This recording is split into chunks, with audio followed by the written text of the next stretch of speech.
Hey guys, my name is Matimi0, and welcome to the first official episode of my new series where I'm going to talk about gaming news, give my opinion on them, and all that good stuff. To anything that's with regard to the gaming world that will be relevant in this series. And not to really dwell on introductions and just to kind of jump on into things, the first story that I am just really excited about is that apparently the Xbox 720 is going to be announced at the upcoming E3 convention, which is in June, so I know it's a really long time, it's a ways away, but I could not be happier for console players. I don't even own a console right now. All I have is my handy dandy PC, but I believe and I know this isn't really a radical belief by any means, but consoles have been holding back gaming for a really long time now. The consoles, the hardware is very old. Developers have done a fantastic job at tweaking it. They've been doing everything they can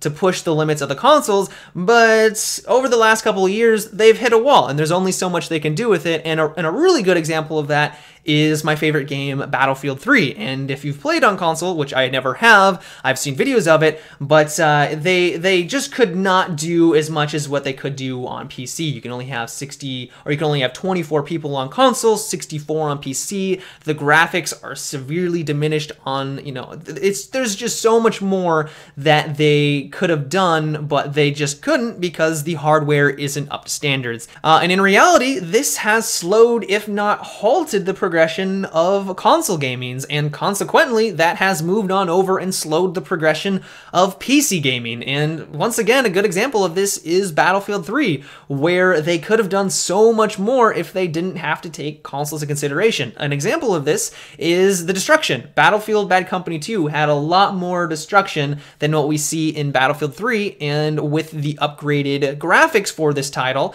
the Frostbite 2 engine, if you added a lot more destruction on the consoles, they would lag and the experience would be just severely diminished, while on PC they would probably just run just fine. But the hardware just isn't up to the standard where it should be, and what we get is a game where on PC it could have been so much more. We could have had so much more destruction. The graphics probably could have been even better, but because they had to cater on over for the console crowd, which is fine, I understand that, because they want to make a profit, and I want them to make a profit, the progress has been slowed, if not halted.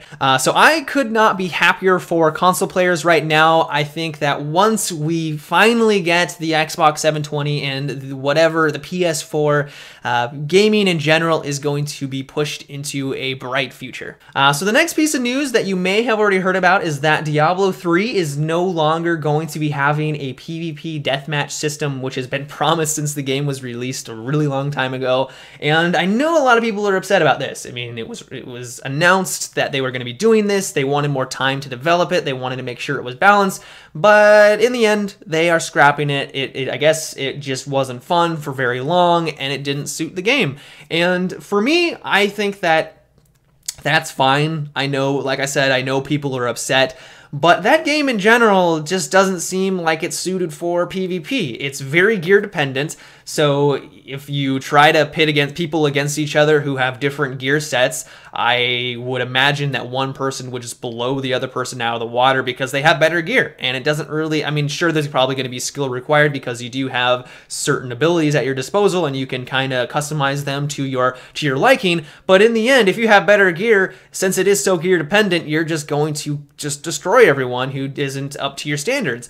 And if you try to balance that out by just standardizing the gear set, then you run into the problem where, well, Diablo 3 is all about progression. It's all about getting new loot. It's all about trying to make your character stronger. And a PvP system that's kind of tacked on that just, that doesn't have progression of itself would probably lead to a couple hours of fun, and you might do it every once in a while, but in the end, you're not going to go back for it, and it's not going to be a lasting experience. And so I understand why they did it. I know it's disappointing, and I wish they could have maybe somehow fooled me and fooled everyone by creating a amazing PvP system for that game.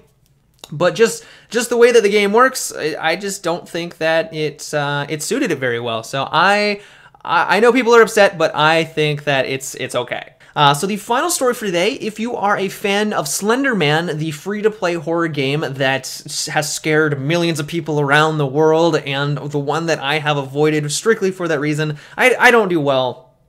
I don't do well with horror games. I have nightmares and I'm just a little pansy. But if you like that, you will be excited to know that a new teaser trailer has come out for the new game Slender: The Arrival. And apparently this is going to have its own story. It's not going to be free to play. It's going to probably cost less than $20, but there's going to be new characters. There's going to be, you know, Slender Man. He's of course going to be in it. But there's also there's these creepy guys that walk around and follow you. You can stun them with your flashlight, and just the trailer itself made me a little uneasy. I don't even like watching horror teaser trailers. They scare me. I hate them. But if you're into that stuff, it looks like this game is going to scare the pants off of you, and I may have to try this out when it is released. Maybe make a reaction video, because I won't cry by any means, but I'll like look away from, I have a really hard time watching anything that has to do with horror, let alone playing a horror game.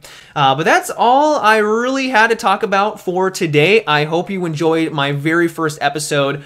I'm not really sure what I want to call this new series, so if you are a very creative person, apparently I don't have a creative bone in my body, but if you are, and you can come up with an amazing title that I like, I will use that for this series. And so let me know down below in the comments section. I would love to hear what you guys have, what we have to come up with. If you don't, I'll probably just go with gaming news or something along those lines. You don't want that. So come up with a cool title and I will use that for this new series. Oh, and also before I go, I'm a terrible person. I've been meaning to do this for a really long time now, but I need to give a shout out to Rabbit, who created my new background for my channel. It looks fantastic. I've been meaning to give this guy praise for the amazing job that he has done for my background. If you haven't checked it out already, I highly recommend it. It looks very good.